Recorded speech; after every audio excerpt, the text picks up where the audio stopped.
Hello everyone, welcome to study time study. This is Deepti Yadav. तो चलिए शुरू करते हैं। हम लोग आज रिमाइंडर थ्योरम पढ़ेंगे, ठीक है, शेषफल प्रमेय, ठीक है। और ये आज हमारी नंबर सिस्टम की क्लास नंबर 12 है। इससे पहले हमारी 11 क्लासेज आ चुकी हैं। जिसने भी ना देखी हो तो जाके डिस्क्रिप्शन बॉक्स में उसका लिंक पड़ा हुआ है, देख सकता है। तो चलिए शुरू करते हैं आज रिमाइंडर थ्योरम। हम लोग बहुत अच्छा सा प्यारा सा कॉन्सेप्ट है ये, और बहुत ईजी भी है। अब देखिए, सबसे पहले रिमाइंडर थ्योरम पढ़ने के लिए हमें ये देखना पड़ेगा कि रिमाइंडर होता क्या है। देखिए, जैसे हमने कोई ऐसे नंबर लिया, जैसे लिया 89, ठीक है, और 89 में हमने 17 को 17 से भाग दिया, ठीक है। अब हमने इसको भाग दिया तो कितने बार जाएगा? 5 बार जाएगा। 17 पचे 85, ठीक है।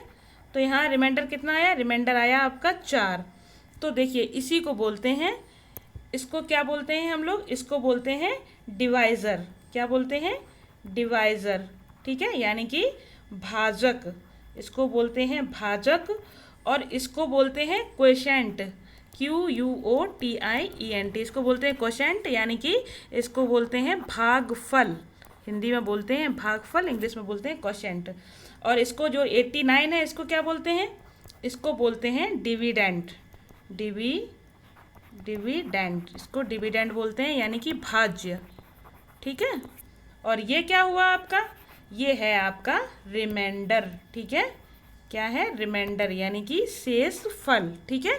ये बड़े काम की चीज़ है, आपको बस इसी को समझना है कि ये क्या है, ठीक है। इसी से आगे अभी बहुत सारे क्वेश्चंस बनते हैं, ठीक है। अब देखिए, आपने ये देख लिया। अब देखते हैं, जैसे कि आपने 89 में 17 का भाग दिया था, ठीक है। तो कितना आया था यहाँ पे रिमाइंडर? रिमाइंडर आया था आपका 4, ठीक है। अब अगर हम ये देखें कि अगर इस 4 को आप इस 89 से घटा दो, यानी कि 89 माइनस 4 कर दो, तो कितना आ जाएगा?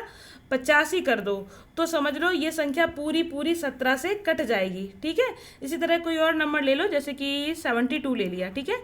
72 में हमने 13 का भाग दिया, तो कितने बार जाएगा? 5 बार जाएगा। तो 13 पचे 65। तो यहाँ कितना बचा? 7 बचा। 7 क्या है? रिमाइंडर है। तो इस रिमाइंडर को जब हम 72 से घटाएंगे, 72 माइनस 7 करेंगे, तो कितना आएगा? 65, यानी कि तो ये 65 है। अब ये 13 से पूरा पूरा कटेगा, ठीक है। यहाँ रिमाइंडर कुछ नहीं बचेगा, ठीक है। आपको बस इतनी बात समझनी है, यानी कि जो भी रिमाइंडर बचता है, उससे अगर डिविडेंड से घटा दिया जाए तो नई संख्या जो आएगी वो हमेशा डिवाइजर से पूरी तरीके से पूरी डिवाइड होगी, ठीक है। चलिए अब देखते हैं नेक्स्ट, एक और कॉन्सेप्ट देखते हैं। जैसे हमने 89, फिर से वही संख्या लेती हूँ, 89, और हमने 17 से दिया इसको भाग, तो कितने बार गया? यहाँ पे गया 5 बार, आपका आ गया 85, और यहाँ पे रिमाइंडर बचा आपका 4। अब देखिए, अब आप हमें ये बताइए कि इस 4 में हम कितना जोड़ें कि ये 17 हो जाए। इसमें हम कितना ऐड करें कि ये 17 हो जाए? तो आप इसमें ऐड करेंगे 13 ऐड करेंगे तो ये 17 हो जाएगा। तो सेम यही चीज़ आप 89 में कर दीजिए। 89 में भी अगर आप 13 जोड़ देंगे तो अब ये संख्या पूरी पूरी 17 से डिवाइड हो जाएगी, ठीक है। और नहीं तो आप जोड़ के देख लीजिए कितना होता है। 9 3 12 की 2, हासिल लगा 1, और 8 और 1 9, 102 हो जाएगा, ठीक है। तो यहाँ कितना होता है? 17 पंजे 85, 17 छक्का 102। देखो पूरा पूरा कट गया ना 6 बार। तो मतलब यही चीज़ है कि अगर आप मतलब जैसे कि जो रिमाइंडर बचता है उसको अगर उसको दोबारा डिवाइजर बनाने के लिए आप उसमें जितना भी जोड़ते हैं उतना ही आप डिविडेंड में अगर जोड़ देते हैं तो वो डिविडेंड है पूरी तरीके से फिर डिवाइजर से विभाजित हो जाएगा, वहाँ फिर कुछ नहीं बचेगा, ठीक है। ये बात आपको अच्छे समझ में आई? तो ये यहाँ पे आपके हमने कितने लॉजिक बता दिए? यहाँ हमने आपको 2 लॉजिक बता दिए। चलिए अब नेक्स्ट लॉजिक पर चलते हैं। जैसे देखिए, जैसे मैंने फिर से वही संख्या ले रही हूँ, 17 89। देखिए, जैसे मैंने लिया 89, अब इसको मैंने 17 से भाग दिया, ठीक है।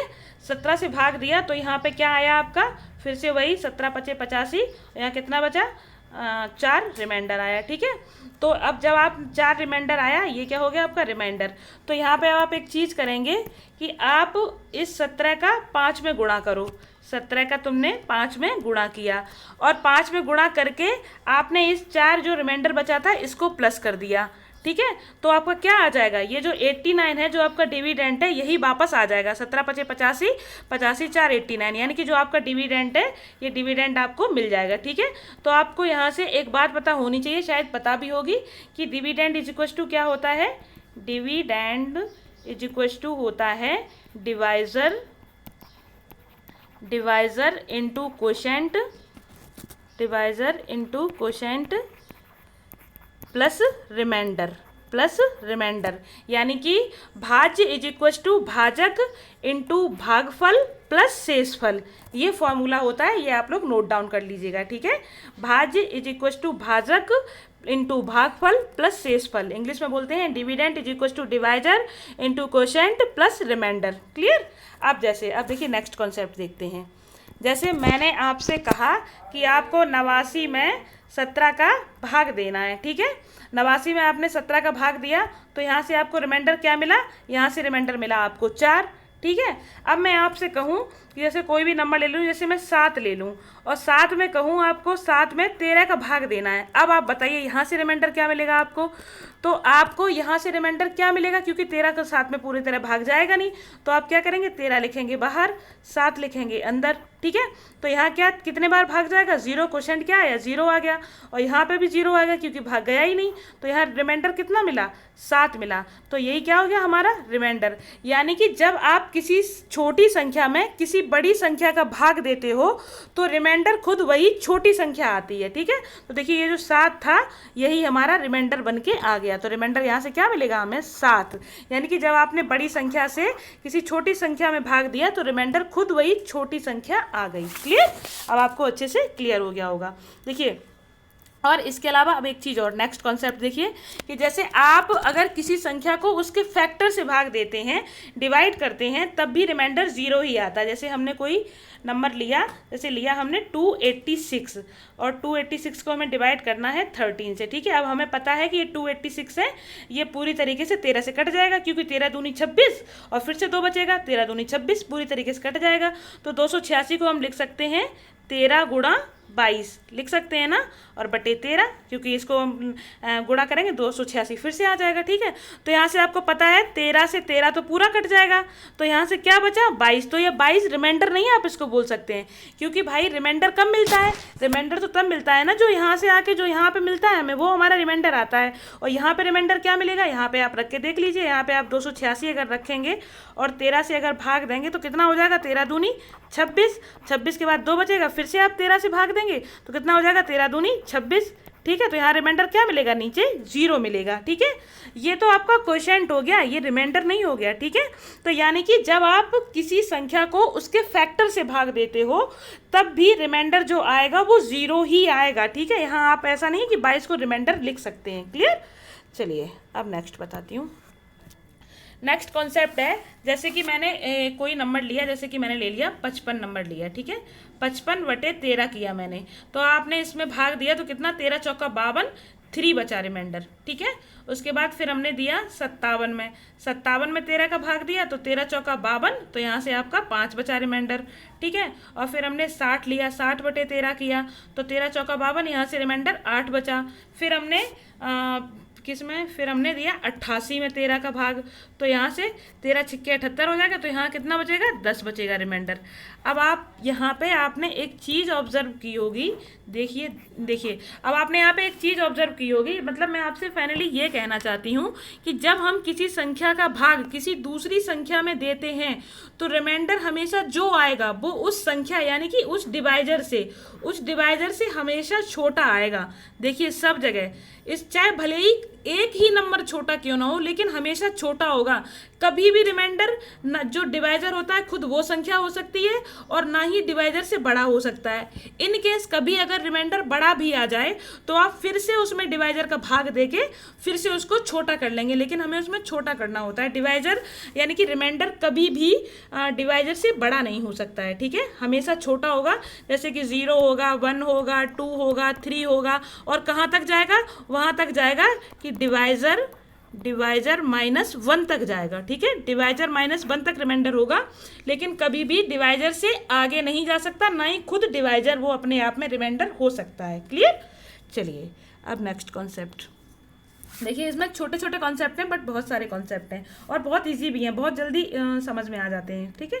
अब देखिए जैसे हमने कोई नंबर लिया, जैसे हमने लिया 90 + 40, हमने ये लिखा। अब इसको हमने आपसे कहा कि इसको आप 17 से भाग दो, तो आपने इसको 17 से भाग दिया, तो आप देखते हैं कि यहाँ से जब 17 का 90 में भाग देंगे तो यहाँ से रिमाइंडर कितना बचेगा, यहाँ से मिलेगा 17 पंजे 85, 5 मिलेगा आपको रिमाइंडर। और यहाँ से 17 दूनी 34, तो यहाँ से आपको कितना मिलेगा रिमाइंडर, यहाँ से आपको 6 मिलेगा। ठीक है, तो यहाँ पे 6 और 5, अब 6 और 5 को आपको क्या करना है, ऐड कर देना है। तो कितना रिमाइंडर आया, यहाँ से 11 आया रिमाइंडर। ठीक है, अब आपने 9, 90 और 40 को जोड़ लिया तो कितना हो गया, 130 हो गया। अब आपने इसको 17 से भाग दिया, तो आप जब इसको 17 से भाग देंगे तो कितना हो जाएगा, 17 सत्ते 119 होता है। तो यहाँ से भी रिमाइंडर कितना बचा, 11 रिमाइंडर बचा। यानी कि आपने ये समझ लिया होगा यहाँ से कि किसी भी संख्या को कैसे भी ब्रेक करके आप, जैसे 90 + 40 लिखा है तो ऐसा नहीं है कि पहले आपको इसको जोड़ना पड़ेगा, बिल्कुल नहीं, आप इंडिविजुअली भाग देंगे और जो रिमाइंडर आएगा उसको ऐड कर देंगे, बस आपका आंसर आ जाएगा। इसमें ऐसा नहीं, अगर कोई जैसे यहाँ तो 90 40 छोटा था, आपने जोड़ लिया, कोई बात नहीं, लेकिन अगर कोई बड़ी संख्या इस तरीके से लिखी हो, कोई बहुत बड़ी, तब फिर आप उसमें ऐसे इंडिविजुअली सबको जोड़ेंगे, जोड़ने के बाद तब भाग देंगे, थोड़ा लंबा प्रोसीजर हो जाएगा। ठीक है, तब तक एग्जाम में काफ़ी देर हो चुकी होती है। तो हम लोग क्या करते हैं, इंडिविजुअली नंबर्स में भाग देते हैं और भाग देने के बाद उनका जो ऊपर रिमाइंडर आता चला जाता है उनको हम ऐड कर देते हैं। इन केस ये रिमाइंडर इससे डिवाइजर से बड़े हो जाए तो हम लोग फिर से उसमें भाग दे देते हैं और हमारा रिमाइंडर जो फाइनली होता है वो आ जाता है। ठीक है, जैसे हमने 90 + 40 को ही हमने ऐसे लिख लिया, जैसे लिखा 190 + 40 को हमने लिख लिया 80 + 50 लिख लिया। ठीक है, 80 + 50 भी आपका कितना होता है, 130 ही होता है। ठीक है, अब इसमें हमने दिया आपका 17 से भाग दिया। जब हमने इसमें 17 से भाग दिया तो यहाँ से कितना, 17 चौका 68, तो यहाँ से कितना बचेगा रिमाइंडर, यहाँ से रिमाइंडर आएगा आपका 12। ठीक है, उसके बाद जब हमने 50 में दिया तो 17 दूनी 34, तो यहाँ से कितना बचेगा रिमाइंडर, यहाँ से बचेगा आपका रिमाइंडर 16। ठीक है, तो अब यहाँ से रिमाइंडर, यहाँ से कितना आया 12, यहाँ से कितना आया 16। अब यहाँ पे आप देख रहे होंगे कि 12 और 16 ज़्यादा हो गया 17 से, कितना हो गया 28 हो गया, 28/17 हो गया। तो अब आप देखेंगे हमने क्या कहा था कि अगर कभी भी रिमाइंडर डिवाइजर से बड़ा आ जाए तो आप क्या करेंगे, फिर से भाग दे दो, तो 17 एकम 17, कितना रिमाइंडर बचेगा, 11 रिमाइंडर बचेगा। यानी कि रिमाइंडर फाइनली आया 11 ही। जैसे आपको 28 को आप ऐसे भी लिख सकते हो ना, 17 + 11 ऐसे लिख सकते हो ना, और बटे 17, क्योंकि 17 11 भी 28 होता है। ठीक है, तो आप 17 से 1700 कट ही जाएगा, यहाँ से तो रिमाइंडर 0 आएगा, बचेगा क्या 11, यही आपका रिमाइंडर हो जाएगा। ठीक है, आई होप आपको अच्छे से क्लियर हुआ होगा। अब देखिए जैसे एक और कोई नंबर लेते हैं, जैसे हमने लिखा इसी संख्या को हमने 130 को ही फिर से एक बार लिख लिया, 150 - 20 लिख लिया आपने। ठीक है, ये भी 130 ही होता है। अब इसको फिर से आपने 17 से भाग दिया। जब आप इसमें 17 से भाग देंगे तो आप देखेंगे कि यहाँ कितने बार जाएगा, 17 × 8 = 136, तो 136 यहाँ पे चला जाएगा, तो कितना रिमाइंडर बचेगा, यहाँ से रिमाइंडर मिलेगा आपका 14। ठीक है, कितना मिलेगा, 14 मिलेगा, 14 लिखा हुआ है, सॉरी यहाँ पे लिख नहीं पा रहा, एक सेकंड रुकिए, क्लियर नहीं हो पा रहा। हाँ, ऐसे समझ लीजिए, यहाँ से रिमाइंडर मिलेगा आपको 14। ठीक है, और यहाँ से रिमाइंडर कितना मिलेगा आपको, यहाँ से मिलेगा आपको 3। ठीक है, तो 14 और 3 कितना हो गया, रिमाइंडर कितना हो गया, 14 और 3 सॉरी 14 और 3 नहीं, यहाँ पे माइनस है बीच में, तो 14 में से 3 आप क्या करेंगे, माइनस कर लेंगे, तो रिमाइंडर फिर से कितना आ जाएगा, 11 रिमाइंडर आ जाएगा। फाइनली आप किसी भी तरीके से संख्या को उस संख्या को ब्रेक करके लिखो, मतलब प्लस या माइनस में, गुणा में नहीं होगा, केवल प्लस और माइनस में लिखो, और फिर बाद में फाइनली आप उसका फिर से अगर ऐड में है तो ऐड कर दो, माइनस में है तो माइनस कर दो। रिमाइंडर आपका हमेशा किसी भी तरीके से लेंगे, रिमाइंडर हमेशा आपका सेम संख्या आएगी, जो उसके जोड़ने से आएगी वही उसके प्लस माइनस करने से आएगी। ठीक है, अब जैसे एक और एग्जांपल लेते हैं हम, जैसे हमने कोई संख्या ली आपकी 235। ठीक है, 235, सॉरी एक सेकंड, 235। अब इस 235 में हमने किसका भाग दिया, आपका 18 का भाग दिया। ठीक है, तो यहाँ से 18 का भाग देंगे तो कितना हो जाएगा, 18 एकम 18, 5 बचेगी, 18 × 3 = 54, यानी कि यहाँ से रिमाइंडर आपको कितना मिला, 1 मिला। ठीक है, अब देखिए इसी 235 को आपने ब्रेक करके लिखा, जैसे कि आपने लिख लिया इसको 40 + 62 + 133, ऐसे आपने इसको ब्रेक करके लिख लिया, फिर आपने इसमें 18 का भाग दिया। अब आप देखिए यहाँ पे आप यहाँ पे देंगे 18 दूनी 36, यहाँ से रिमाइंडर कितना मिलेगा आपको 4 मिलेगा। यहाँ से 18 3 54, तो यहाँ से रिमाइंडर कितना मिला 8 मिला।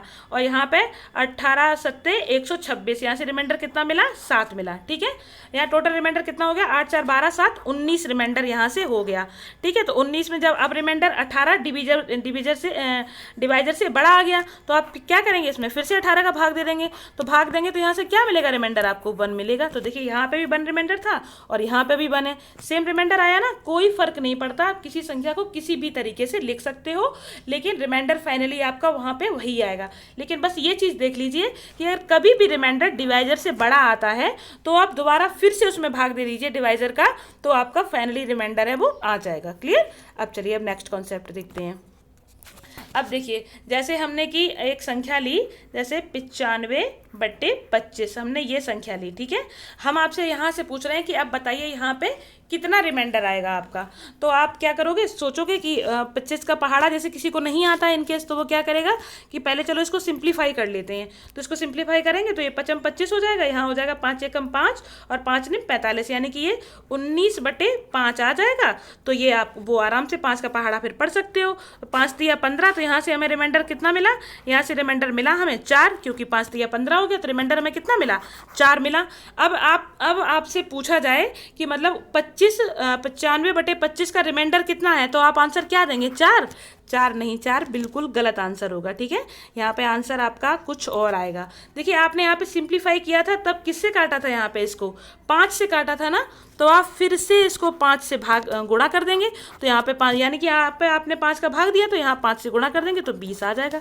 ये आपका एग्जैक्टली सही रिमाइंडर है। ठीक है, और जैसे आप डायरेक्ट भी देख लीजिए, जैसे 95 में आप जब 25 का भाग देंगे तो कितना 25 तिया 75, तब भी यहाँ पे 20 रिमाइंडर आएगा, 20 आएगा रिमाइंडर। ठीक है, तो ये चीज़ आई होप क्लियर हो गई होगी आपको। ठीक है, अब जैसे इसके अलावा और भी, जैसे कोई भी एग्जांपल ले लो आप, जैसे एक और एग्जांपल ले लेते हैं, जैसे लेते हैं 119/21। अब कोई सोचे कि 21 का पहाड़ा तो भाई आता नहीं है हमें, तो फिर से वही चीज़ करेंगे, आप यहाँ से 7 से इसको काट सकते हैं। तो आपने इसको काटा तो कितने बार 7 एकम 7 7 सत्ते 49 और यहाँ पे 7 तिया 21, यानी कि आपका 17/3 आ गया ये। ठीक है, 17/3 आ गया, तो यहाँ से 3 बचे 15, तो यहाँ से रिमाइंडर कितना मिला आपको, रिमाइंडर मिला आपको 2। ठीक है, तो क्या आपका यही फाइनल रिमाइंडर है, नहीं ये फाइनल रिमाइंडर नहीं है हमारा। आपने यहाँ पे किससे काटा था, 7 से काटा था, 7 से भाग दिया था, तो आपको इसमें 7 से गुणा करना पड़ेगा। 7 दूनी 14, यानी कि इसका रिमाइंडर आएगा आपका फाइनली 14 रिमाइंडर आएगा। ठीक है, और वैसे भी अगर आप 119 में 21 का भाग देंगे तो 21 पंजे 105 होता है, तो यहाँ से रिमाइंडर हमें 14 ही मिलेगा। क्लियर, आई होप आपको अच्छे से क्लियर हो गया होगा। चलिए अब हम लेते हैं इस पर एक छोटा सा क्वेश्चन। देखिए जैसे ये क्वेश्चन है कि 3 की पावर है 25 है 25 है, और प्लस 3 की पावर 26 प्लस 3 की पावर 27 प्लस 3 की पावर 28, ये किससे डिविजिबल है, कि 11 से है या 16 से है या 25 से है या 30 से है।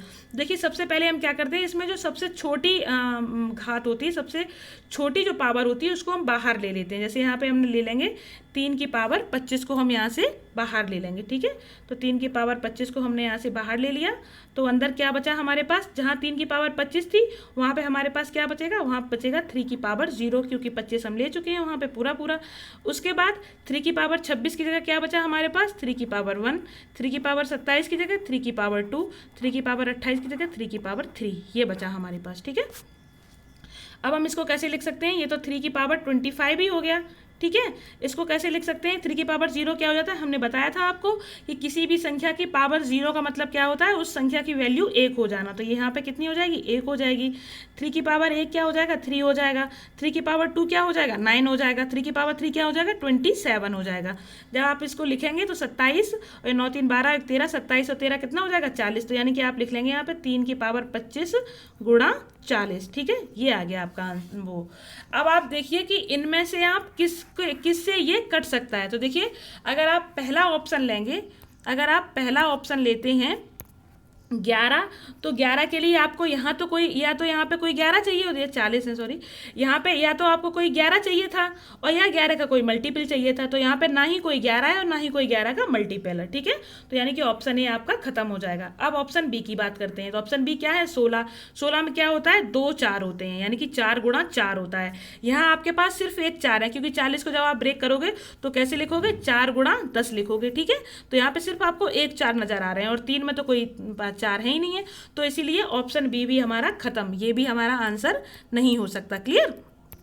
अब हम लोग चलते हैं ऑप्शन सी पे, यानी कि 25 पे। 25 के लिए हमें क्या चाहिए, 2 5 चाहिए, क्योंकि 5 गुणा 5 लिखते हैं तब हमें क्या मिलता है, 25 मिलता है, ठीक है। जबकि यहाँ पे सिर्फ आपके पास एक 25 आएगा, क्योंकि आप जब 40 को लिखोगे तो सॉरी एक 5 आएगा, क्योंकि जब आप 40 को लिखोगे तो कैसे लिखोगे, 5 गुणा 8 लिखोगे, तो यहाँ से सिर्फ क्या मिला हमें, एक 5 मिला, तो इसका मतलब ऑप्शन सी भी नहीं है। अब आया आपका ऑप्शन डी। अब 30 की बात करते हैं। देखिए 30 कैसे मिलेगा, 30 ऐसे आपको मिल जाएगा कि जब आप 3 की पावर 25 को लिखेंगे ब्रेक करके, तो यहाँ पे लिख सकते हैं आप इसको 3 की पावर 24, ठीक है, गुणा 3 ऐसे लिख सकते हैं ना। उसके बाद फिर आप इसको कैसे लिख सकते हैं, 40 को 10 गुणा 4 ऐसे लिख सकते हैं, है ना। और फिर अब आपने देखा कि ये क्या आ गया, 30 आ गया। और मैंने बताया था कि अगर कोई संख्या किसी के फैक्टर से कटती है तो वहाँ से रिमाइंडर हमें क्या मिलता है, 0, यानी कि वो पूरी संख्या फिर उस संख्या से कट जाती है। तो जब ये 30 मिल गया तो इसका मतलब है कि ये संख्या पूरी तरीके से 30 से डिविजिबल है, तो यानी कि आपका ऑप्शन जाएगा डी, यानी कि 30 आपका आंसर हो जाएगा। क्लियर। चलिए नेक्स्ट क्वेश्चन है आपका, a number which when divided by 1003 gives a remainder 209, if the same number is divided by 59 the remainder will be। देखिए एक संख्या है, उसको 1003 से विभाजित करने पर कितना शेषफल आता है, 209 आता है। यदि समान संख्या को 59 यानी कि 59 से भाग दिया जाए तो शेषफल क्या होगा। अब देखिए यहाँ पे हम देखते हैं, सबसे पहले इसमें क्या कह रहा है कि 1003 को अगर हम किसी संख्या से, यहाँ वो संख्या हमें पता नहीं है, ठीक है, भाग देते हैं तो क्या आता है, रिमाइंडर आता है आपका 209, ठीक है। फिर वो कह रहा है यदि इसी सेम संख्या को हम 59 से भाग देंगे तो रिमाइंडर क्या आएगा, यही हमें देखना है ना। तो सबसे पहले हमें क्या चेक करना होता है, सबसे पहले हमें ये चेक करना होता है कि ये जो 59 है ये 1003 का कोई गुणनखंड है या नहीं, कोई फैक्टर है या नहीं है। देखिए फैक्टर होना बहुत ज़रूरी होता है, क्योंकि अगर फैक्टर नहीं होगा तो फिर answer can not be determined चला जाएगा। तो बस आपको ये चेक करना है कि फैक्टर है या नहीं, और एग्जाम में फैक्टर ज़रूर देगा, because factor is necessary condition, ठीक है, रिमाइंडर वाले क्वेश्चंस में, ठीक है। तो यहाँ से हम देखेंगे कि 59 का 1003 में भाग जाएगा कि नहीं जाएगा। तो यहाँ हम देखेंगे, तो जब हम करेंगे तो 59 एकम 59, तो यहाँ से कितना मिला, 41 मिला। 41 के बाद ये कितना हो जाएगा, 413 हो जाएगा। अब 413 यानी कि 9 के पहाड़े में 3 कहाँ मिलता है, 9 सत्ते 63, यानी कि 59 सत्ते 413 हो जाएगा। तो यहाँ इसका मतलब है कि ये संख्या जो 1003 है ये पूरी तरीके से 59 से डिवाइडेड है, ठीक है, पूरी तरीके से विभाजित हो जाएगी। यहाँ पे हमें रिमाइंडर क्या मिल जाएगा, 0 मिल जाएगा। इसका मतलब ये इसका फैक्टर है, ठीक है। तो बस अब फिर आपको कुछ नहीं करना, बहुत सिंपल है। अब क्या करना है, आप सीधा रिमाइंडर में 59 का भाग दे दीजिए, रिमाइंडर में 59 का भाग दे दीजिए, सॉरी 209 बट्टे 59 कर दीजिए। तो आप इसमें जब भाग देंगे तो कितने बार जाएगा, 59 दूनी 118, 59 तिया हो जाएगा आपका 177, 3 बार चला जाएगा, ठीक है। तो कितना बचेगा, यहाँ से रिमाइंडर आपका मिलेगा हमें 32 रिमाइंडर यहाँ से हमें मिल जाएगा। तो आपका आंसर क्या आ जाएगा, 32 आ जाएगा, यानी कि option B is the right answer. Clear. चलिए आप समझे, एक बार फिर से समझा देती हूँ। सबसे पहले आपको चेक करना होता है कि जो ये 59 है, जो संख्या दी, देखिए यहाँ पे संख्या तो हमें पता नहीं है, ठीक है, कि संख्या क्या है, तो हमें संख्या पता नहीं है, तो इसके लिए हम क्या करते हैं, उसको डायरेक्ट ऐसे रिमाइंडर के उसमें लिख लेते हैं। उसके बाद हमें ये चेक करना होता है कि ये 59 है, इस संख्या से जो 59 है ये 1003 का कोई गुणनखंड है या नहीं है। फिर उसको चेक करके अगर गुणनखंड है तो फिर कुछ नहीं करना, केवल जो हमारा रिमाइंडर दिया हुआ है उसी रिमाइंडर में हम उस जो दिया हुआ है 59 उसका हम भाग दे देंगे, फिर जो भी आंसर आ जाएगा बस वही हमारा, जो रिमाइंडर आएगा वही हमारा आंसर हो जाएगा।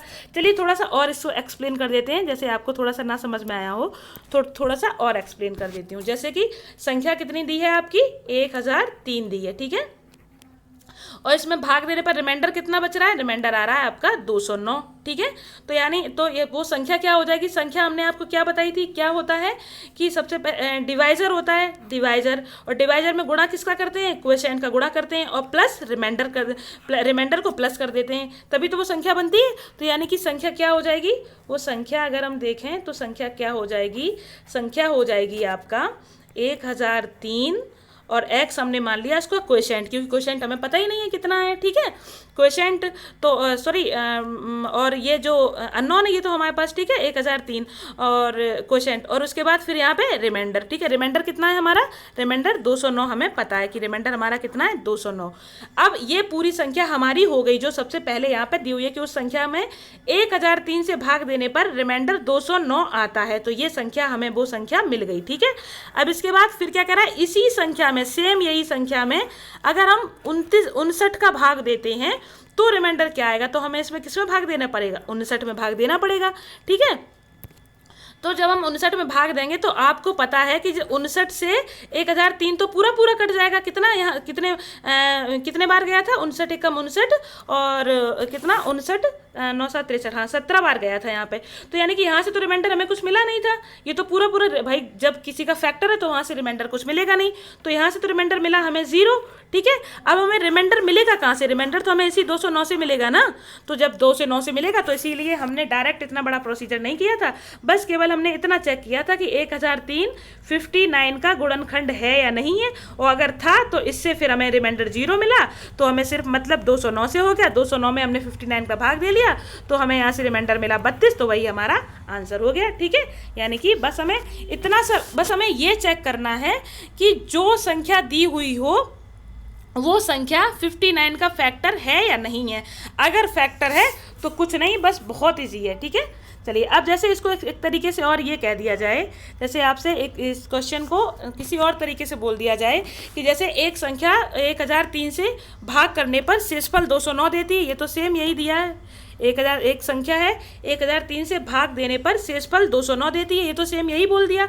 उसके बाद वो ये कह दे और इस संख्या के दोगुने में 59 से भाग करें तो रिमाइंडर क्या होगा, यानी कि इस समान संख्या की जगह वो कह दे इस संख्या के 2 गुने को, इस संख्या के 2 गुने को यहाँ कह दे, 2 गुने को 59 से भाग दें तब क्या होगा, तब आप क्या करोगे, तो आपकी संख्या मैंने अभी क्या लिखी थी कि संख्या क्या हो गई थी, संख्या आपकी थी 1003x प्लस 209, भाई कोई संख्या यही तो होती है कि क्या होता है, dividend into quotient plus remainder, यही होता है ना आपका, डिविडेंट नहीं सॉरी डिवाइजर, ठीक है, डिविडेंट इज इक्वल टू होता है ये, ठीक है। और डिविडेंट ही हमें यहाँ पे पता नहीं है, ठीक है।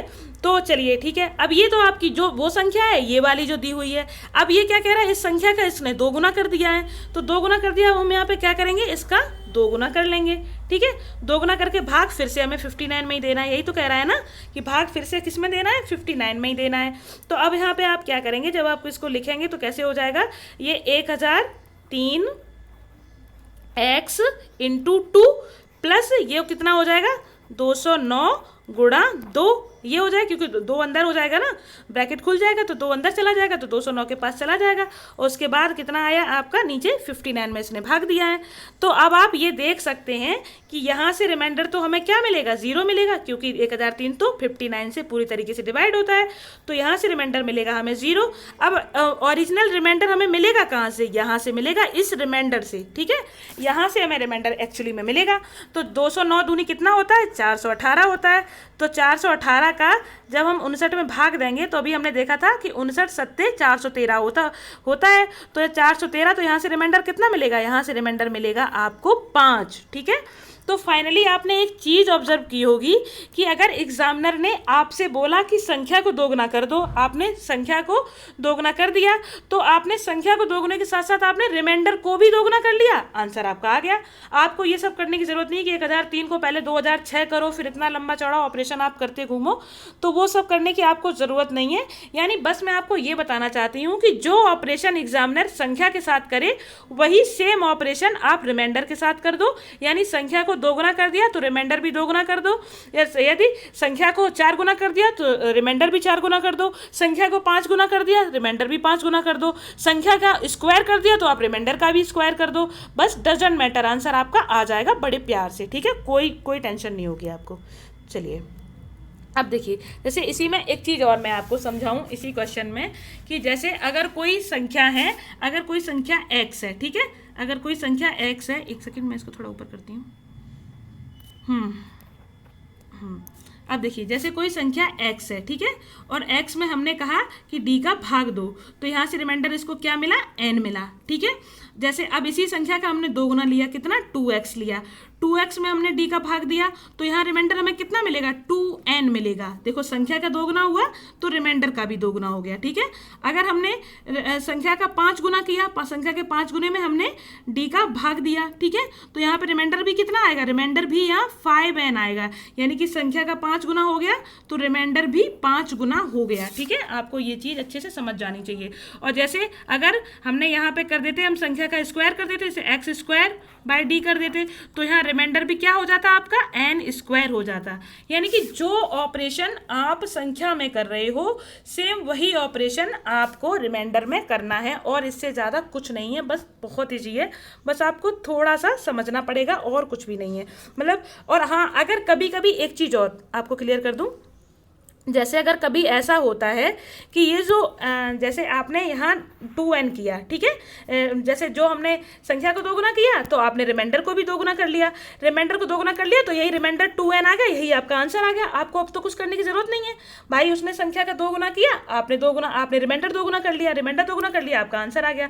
इन केस ये रिमाइंडर है, कभी अगर डिवाइजर से बड़ा आ जाता है तो आप फिर से इस रिमाइंडर में d का फिर से डिवाइजर का फिर से भाग दे दोगे, तो फिर वो फाइनली रिमाइंडर, मतलब ये चीज़ हमेशा याद रखिए, रिमाइंडर कभी भी डिवाइजर से बड़ा नहीं आना चाहिए। ये चीज़ मैं आपको शुरुआत से समझाती आ रही हूँ कि रिमाइंडर कभी भी डिवाइजर से बड़ा नहीं आना चाहिए। अगर इनकेस बड़ा आ जाता है तो आप फिर से उसमें डिवाइजर में भाग दे देंगे, डिवाइजर से भाग दे दोगे उसको, तो फिर से वो छोटा ही जाएगा। लेकिन कभी भी किसी भी कंडीशन में रिमाइंडर है वो कभी भी डिवाइजर से बड़ा नहीं होना चाहिए, ठीक है। अब देखिए, अब जैसे मैं इसी क्वेश्चन को लेती हूँ फिर से, जैसे ये कहा जाए कि अगर किसी संख्या में 1003 से भाग देने पर रिमाइंडर 209 आता है, ये तो आगे वाली कंडीशन सेम है, ठीक है। फिर कहा जाए यदि इस संख्या के 3 गुने में 5 ऐड करके जो नंबर आता है उसको आप फिर 59 से भाग करते हैं तो रिमाइंडर क्या आएगा। तो यहाँ पे समान संख्या की जगह वो ये कह रहा है कि यदि इसी संख्या के 3 गुना कर दो, यानी कि संख्या क्या है आपकी, जो भी है उसका आप 3 गुना कर दो, ठीक है, और उसमें 5 ऐड कर दो, उसके बाद 59 से भाग दो, तो बताइए रिमाइंडर क्या होगा। तो देखिए यहाँ पे अब क्या करेंगे आप सबसे पहले तो आप अपनी संख्या लिखेंगे कि आपकी संख्या क्या थी, आपकी संख्या थी 1003 थी, ठीक है, और 1003 से आपको रिमाइंडर कितना मिल रहा था, 209 रिमाइंडर आपको यहाँ से मिल रहा था, ठीक है। और अब आपको क्या करना है, अब वो क्या कह रहा है कि आपको संख्या का 3 गुना और करके और उसमें 5 जोड़ रहा है, तो आपको कुछ नहीं करना, बस सिर्फ 209 का आप करो 3 गुना और 3 गुना करके इसमें 5 ऐड कर दो और बस सिंपल 59 से इसमें भाग दे दो, आंसर आपका बिल्कुल आ जाएगा। जैसे आपने, अब आपको पता है कि यहाँ से 209 तिया कितना हो जाएगा, 618, 209 तिया नहीं 627 हो जाएगा, ठीक है, और 627 और 5 कितना हो जाएगा, 632 हो जाएगा। 632 में जब आप 59 का भाग देंगे तो कितने बार जाएगा, 59 1 जा 59, 59 एकम 59, तो यहाँ से कितना बचेगा आपको, 42 मिलेगा, तो यहाँ पे 42 में फिर भाग जाएगा नहीं, यानी कि रिमाइंडर आपको यहाँ से कितना मिलेगा, 42 रिमाइंडर मिलेगा, तो यही आपका आंसर हो जाएगा। फाइनली मैं यही कहना चाह रही हूँ कि उसने अगर संख्या में 3x + 5 किया तो आपने रिमाइंडर को 3 गुना किया, यानी 3x किया और उसमें +5 कर दिया, बस आपका आंसर आ गया, कोई दिक्कत नहीं है, ठीक है। रिमाइंडर आपको 42 मिल गया। क्लियर। चलिए, ये चीज़ ना समझ में आई हो तो देखिए एक्सप्लेन करके बता दूं थोड़ा सा आपको। जैसे कि हमने 632 में 59 का भाग दिया तो कितने बार गया, 1 बार गया। यहाँ कितना आ गया, 59, 4 में से 13 में से 9 जाएगा, कितना बचेगा, 4 बचेगा, ये हमने 2 ले लिया। अब इस 42 में अगर 59 का भाग दोगे तो जाएगा नहीं, तो यही हमारा रिमाइंडर हो जाएगा, तो यही हमने लिख दिया कि रिमाइंडर कितना हो जाएगा, 42 हो जाएगा, ठीक है। अब आप, आई होप आपको क्लियर हो गया होगा अच्छे से।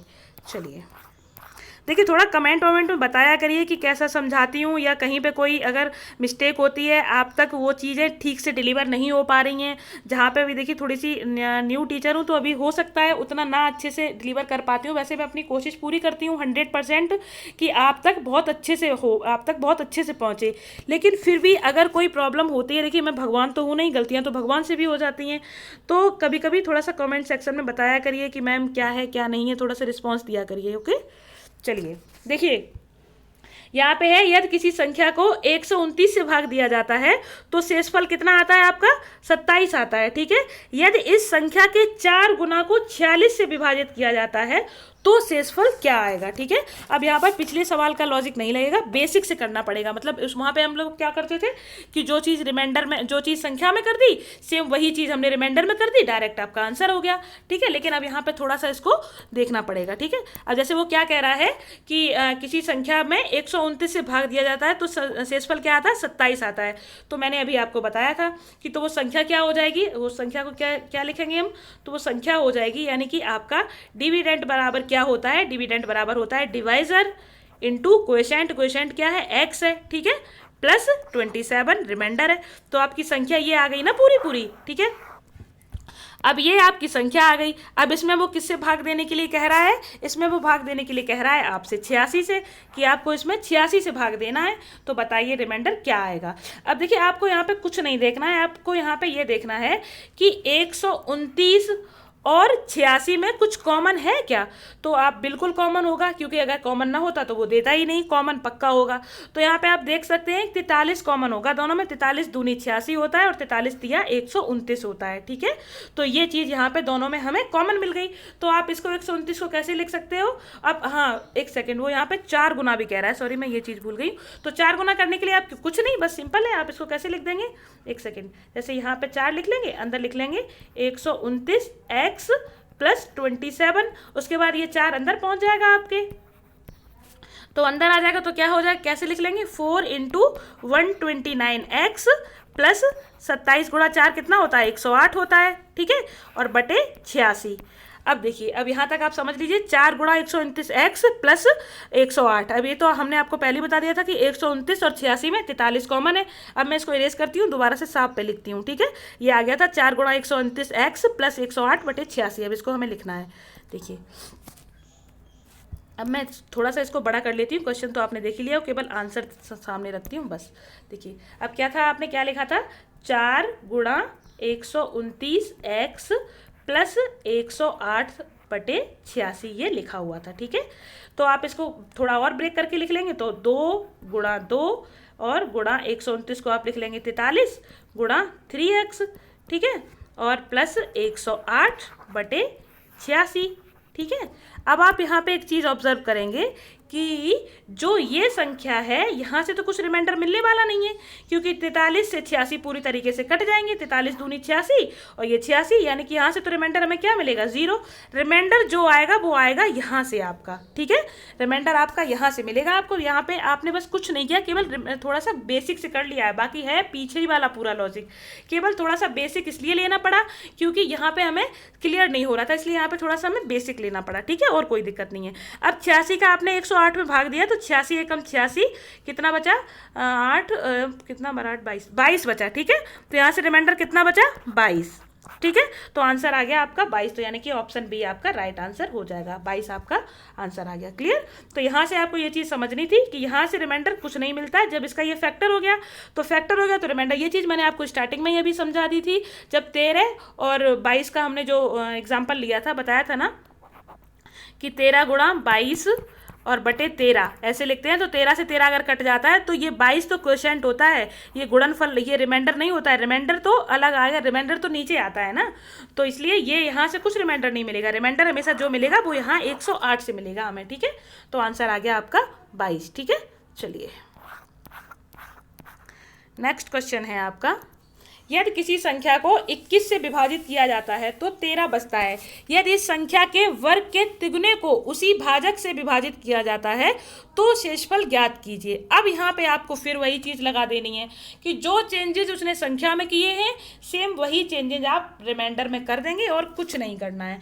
जैसे कि कोई संख्या है x ठीक है। उसमें वो कह रहा है कि अगर 21 से भाग दिया जाता है तो आपका रिमाइंडर क्या आता है, 13 आता है, ठीक है। ये क्या आता है, रिमाइंडर आपका आता है 13, ठीक है। और अगर उसी संख्या के क्या कह रहा है, इस संख्या के वर्ग के 3 गुने, तो इस संख्या का वर्ग, पहले हमने 3 गुना किया 3x कर लिया, फिर इसका हमने क्या किया, वर्ग किया, ठीक है। इससे भाग दिया जाता है तो रिमाइंडर क्या आएगा, तो कुछ नहीं है आपको करना है, बहुत सिंपल है। बस आप 13 का क्या करो, स्क्वायर करो, तो कितना हो जाएगा, 13 का स्क्वायर कितना होता है, चलिए सीधे लिख देती हूँ, 13 का स्क्वायर इंटू 3, यानी कि इसको भी आपको 3 गुना करना पड़ेगा। तो कितना हो जाएगा, 13 का स्क्वायर 169, और 169 तिया कितना हो जाएगा, 16 तियो 48, यानी कि 480, और यानी कि 507, यानी कितना हो जाएगा ये 507, 159 तिया हो जाएगा 507, ठीक है। और 507/3, ठीक है। अब बस सॉरी 3 नहीं 21 मैं कह रही हूँ, 3 एक सेकेंड /21, क्योंकि 21 से ही तो भाग देना है, वही तो कह रहा है, उसी भाजक से, ये 21 से ही भाग दिया, भाजक वही है ना। तो 21 से जब आप भाग देंगे तो कितना बचेगा यहाँ पे, 21 दूनी 42, 8 बचा, 21 दूनी 42, और फिर यहाँ पे कितना बचा, 8 बचा, तो कितना हो गया 87, तो 21 चौका 84, यानी कि यहाँ पे आपको रिमाइंडर कितना मिला है, रिमाइंडर मिला आपको 3, यानी कि आपका आंसर चला जाएगा डी, आपका रिमाइंडर आ गया 3, ठीक है। चलिए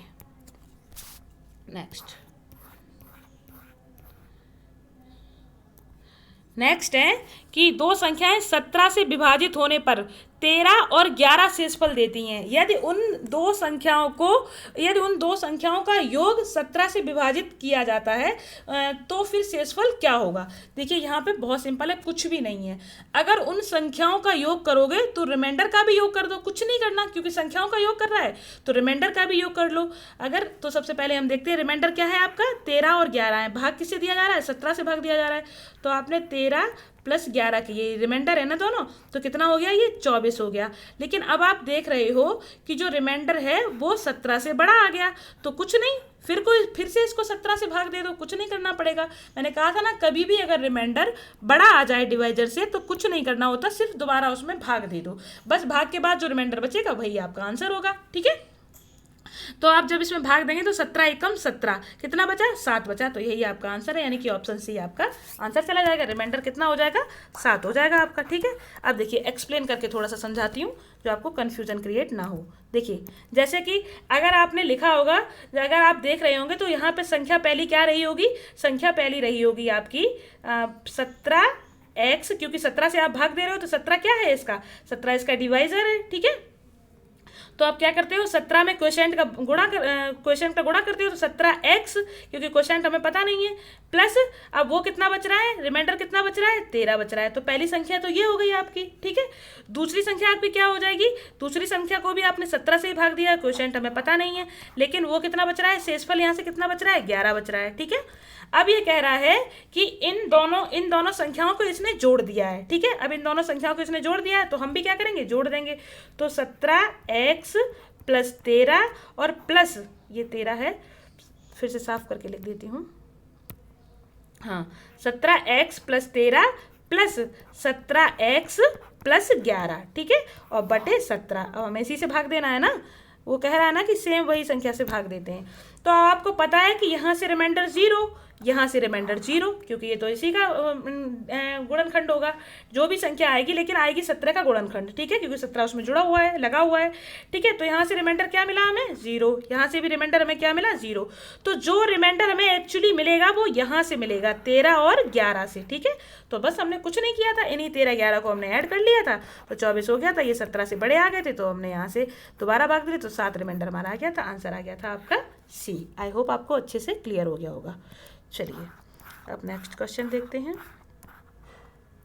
देखिए नेक्स्ट क्वेश्चन क्या कह रहा है, when a number is divided bye a certain divisor, यानी कि एक संख्या है कि वो किसी एक निश्चित भाजक द्वारा विभाजित किया जाता है तो शेषफल कितना आता है, then remainder is 46। If another number is divided by same divisor, यदि कोई दूसरा नंबर उसी संख्या से उसी भाजक से विभाजित किया जाता है तो फिर क्या होता है, इट लीव्स रिमाइंडर 31। तो ये कितना रिमाइंडर छोड़ जाता है, 31। तो यहाँ पे 31 रिमाइंडर बचता होता है, ठीक है। फिर कह रहा है if the sum of both the number, यदि इन दोनों संख्याओं को जोड़ लिया जाए, ठीक है, यदि इन दोनों संख्याओं को जोड़ लिया जाए तो फिर क्या होता है, if the both same number is divided by same divisor, और उसी डिवाइजर से सेम डिवाइजर से उन संख्याओं को जोड़ के और फिर सेम डिवाइजर से उसका फिर से भाग दिया जाता है, तो रिमाइंडर कितना आता है, तो रिमाइंडर आता है आपका 19। तो बताइए फाइंड द डिवाइजर, आपको डिवाइजर फाइंड करना है यहाँ पे, ठीक है। देखिए सबसे पहले हम आपको एक छोटी सी संख्या लेते हैं, उस पर बेस्ड समझाते हैं, तब आपको ये क्वेश्चन और भी अच्छे से क्लियर हो जाएगा। देखिए जैसे कि मैंने एक नंबर लिया, आपको जैसे मैंने एक नंबर ले लिया 34, ठीक है, एक नंबर लिया 34 और एक 9 से हमने इसको डिवाइड किया, तो 9 तिया 27, ठीक है। यहाँ से आपको क्या मिला, 14 में से 7 जाएगा तो कितना बचेगा यहाँ पे 7, रिमाइंडर आपको कितना मिला 7 मिला, ठीक है। फिर हमने क्या किया, इसी 9 से फिर हमने भाग दिया, कोई दूसरी संख्या ले ली, जैसे कि हमने ले लिया, चलो 41 ले लिया, ठीक है, तो 9 चौका 36, ठीक है। अब यहाँ कितना बचा, 11 में से 6 गई, 5 बचे, ठीक है। तो यहाँ से रिमाइंडर कितना मिला आपको, 5 मिला, यहाँ से रिमाइंडर कितना मिला आपको 7 मिला, ठीक है। अब वो क्या कह रहा है, वो क्वेश्चन क्या कह रहा था कि आपने इस तरीके से कर लिया, और इससे करने के बाद फिर वो कह रहा है कि जो ये नंबर्स हैं इनको उसने जोड़ दिया और फिर सेम डिवाइजर से उसने भाग दिया, यानी कि 9 से ही फिर दोबारा भाग देना पड़ेगा। तो जब हम इनको जोड़ेंगे तो 4 और 1 5, 4 3 7, तो कितना हो जाएगा 75 हो जाएगा। और 75 को जब हम 9 से भाग देंगे तो कितना आ जाएगा, 9 8 72, 9 8 72, तो यहाँ से रिमाइंडर कितना मिला हमें 3 मिला रिमाइंडर, ठीक है। यहाँ से रिमाइंडर हमें क्या मिला 3 मिला।